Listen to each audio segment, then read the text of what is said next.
Hey everybody, welcome back to Airsoftology Mondays, the show that answers your questions, helps you in a pinch, and is back here in Taipei, Taiwan.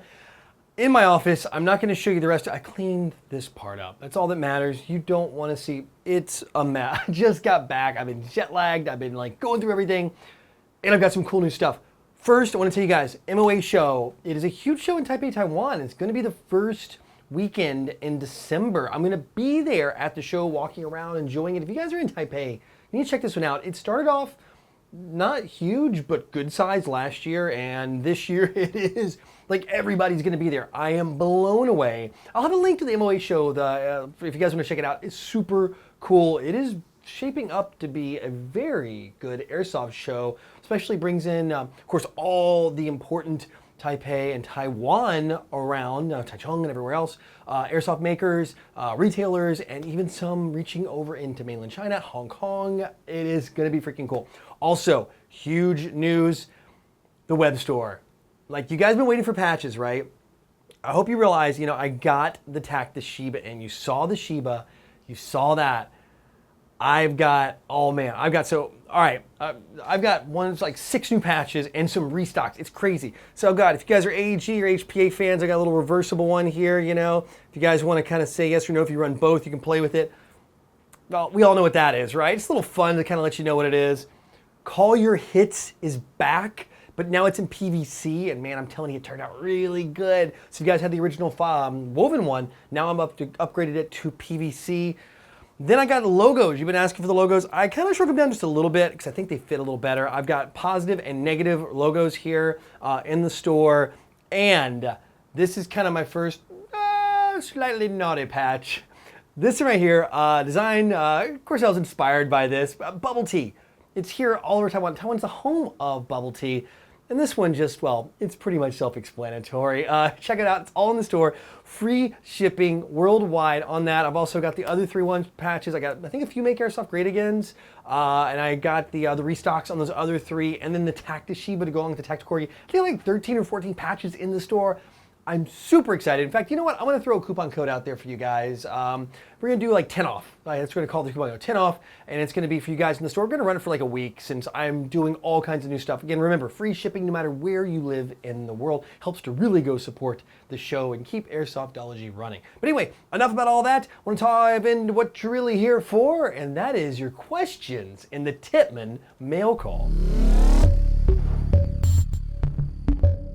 Philippi Gagna writes, "Hey Jonathan, I'm still new to Airsoft, but I was wondering if you could help me. I bought an EOTech 552 sight, the replica one. I can't lower the hollow circle enough to be able to use it.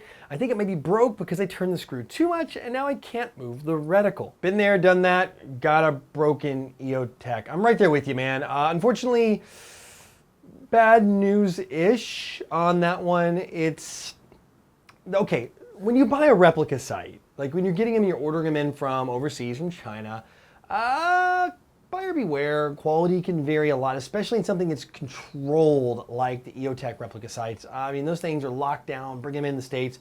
So these guys are, whoever's bringing them in is gonna be like trying to work some angles. Don't get me wrong, you can get them. I can buy them all over here where I live right now.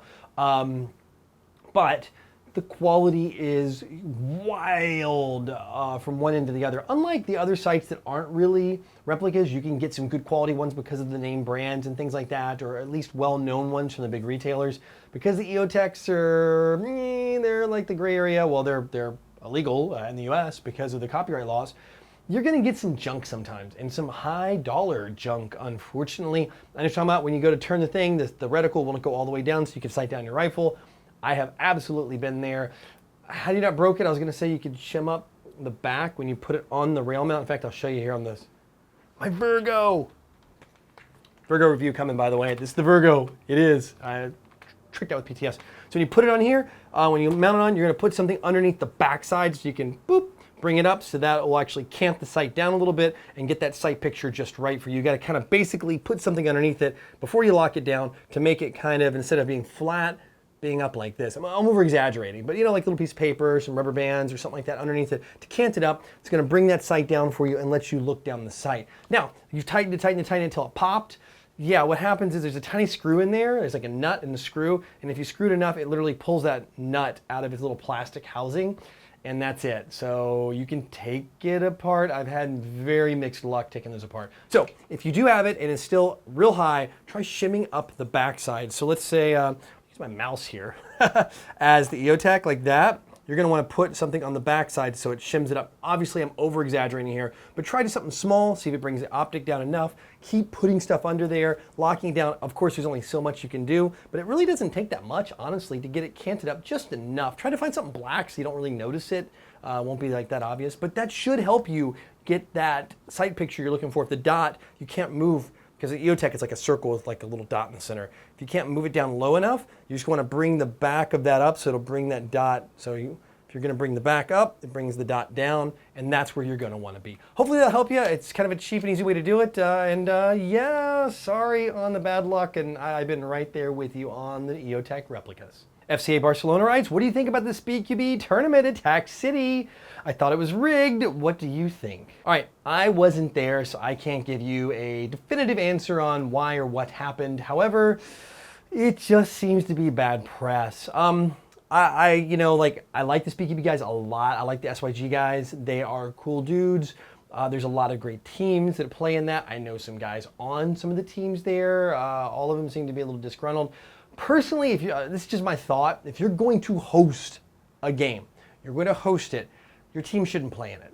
That's pretty much rule one in my book personally. It's just, even if you are, everything's right, the perception of people are gonna be like, well, they're hosting, so it's gonna be skewed. It's just gonna, people are gonna think, especially if you win, it's just gonna be, reality, it may or may not have been, a lot of things going on. I heard allegations of cheating and people false starting and people not calling their hits grotesquely, and from what I understand, there's actually video of it. But I, again, have not witnessed this with my eyes. All I know is it's bad press. And then we don't need that in this hobby. We don't need a sport. Look, Airsoft is fantastic. I love the competitive nature. I think it's great. But anytime you put two forces against each other where there's not marking, we can't like see it like paintball. All right, I'm hit. And then you put a cash prize in there, the chance of somebody not calling their hits to win, like let's say you have 20 teams, oh, the odds are definitely one or two of those teams is absolutely probably going to cheat. That's going to happen. You can have 17 or 18 great teams, one or two, or be like, I'm going to get that bread, right? And I'm going to go get that bread. I'm going to do what it takes to get that bread, including cheating and not calling your hits. Make the refs call me out. Make the refs do it. When money's involved, that's what happens. And with Airsoft, it's an honor sport.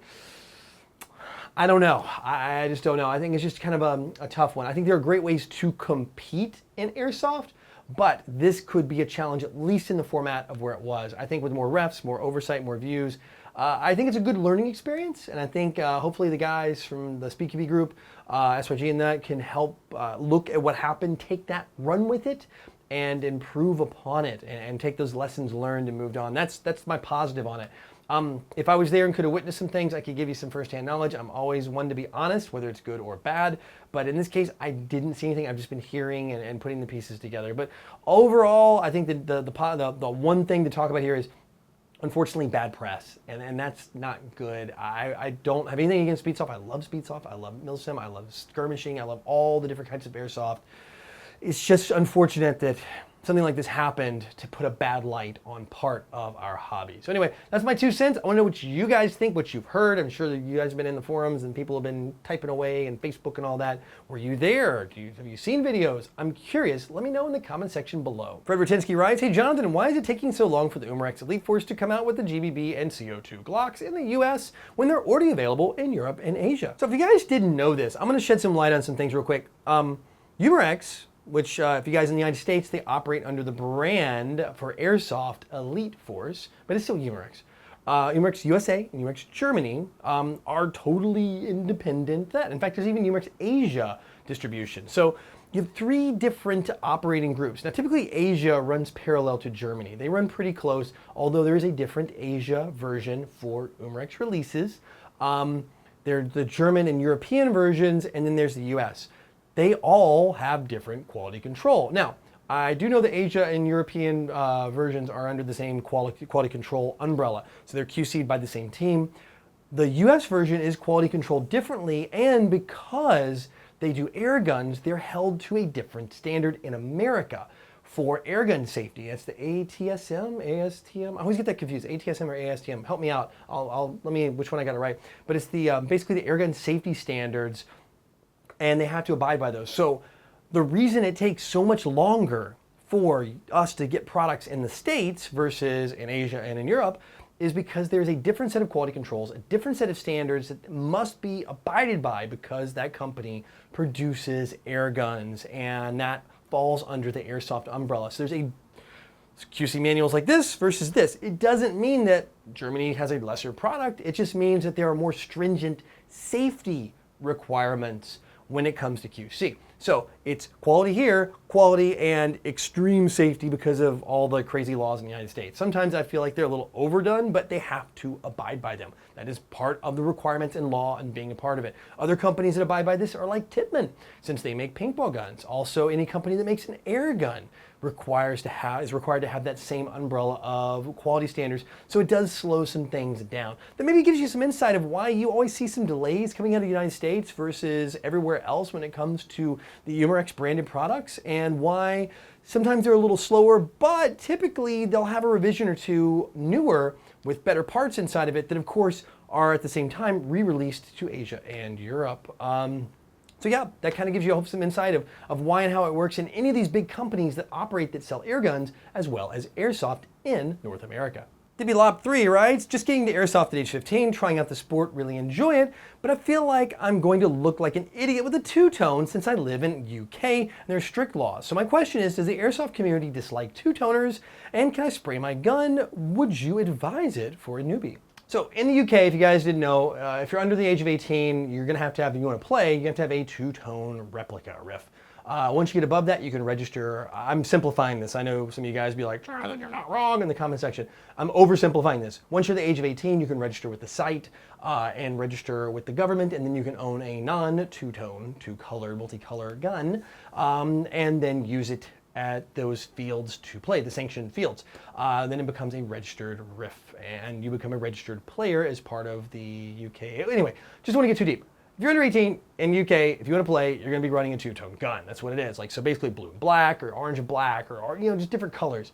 To be honest, it's kind of the style now. So you're good to go, man. Don't stress, don't sweat it. I mean, of course, get out there and play, go do it. Right now, if you look at companies like G&G, man, they are pumping out guns, even color kits for their ARP9 to make them two-tone. If you look at all the Speedsoft players, they're doing two-tone or bright, wild color guns. I mean, now, maybe 5-7 years ago, you're like, oh man, look at the noob with the gun. Now, heck man, you're like in style. So yeah, don't sweat it. It's actually great. And don't break the law, man. Don't go spray painting that sucker and down to one tone. Don't do that. Stay with the law. The law is there for a reason. Don't break the law and then maybe something bad happens and it ruins it for all the players that do it the right way. Just do it the right way. But man, with the times the way they are now, you are set with the two-tone, man. Rock the blue and black, rock the orange and black, rock the yellow and black's what I would run anyway, and then go for it. I think it's super cool. Well, that's it for questions this week, which means it is time for the Code Red Headsets video recommendation of the week. And this one comes from Lachlan Horn, and he recommends Gun Gamers for the video recommendation of the week. And so they have great video production, lots of Milsim advice. I'm reading off camera here. And my favorite part is their Speed Sim series. These guys, if you guys don't know, Eric E-House, he goes by Eric Housenit. You guys are awesome. They have so many cool dudes there. It's kind of rotating cast, long format videos. These are very long, talking head kind of stuff. So like this, what I'm doing here, except much longer. Really informative. I like the guys. Plus, Eric's voice is so deep and smooth, and it's fun to listen to. I really do enjoy his voice, actually. It is worth a channel. It's worth a sub button. It's like at 13,000 subs, so he's a pretty healthy channel. Pretty solid Airsoft channel out there. Definitely worth more subs out there. He's really doing a fantastic job with this. But yeah, if you guys haven't checked out Gun Gamers, check it out. I've got one video going. I downloaded like one of the shortest ones. Some of these go like up to an hour. They're great to have in the background, kind of like podcast format when you guys are working, doing a little studying or something else, or some web surfing. Absolutely worth the watch. So by the way, if you guys like it, I'll have a link to the video down below, and of course the channel. If you like what you see, mash the sub button over there and let them know that I sent you over here from Airsoftology. Well, that's it. Thank you as always for hanging out. Don't forget, patches are in. I've got all of these, the ones I showed you, and the logos and I love I love this one. I really do. Honestly, I made this one for myself. Right, I really did. And then of course, don't forget the TacCity, TacCorgi, I got those out there too.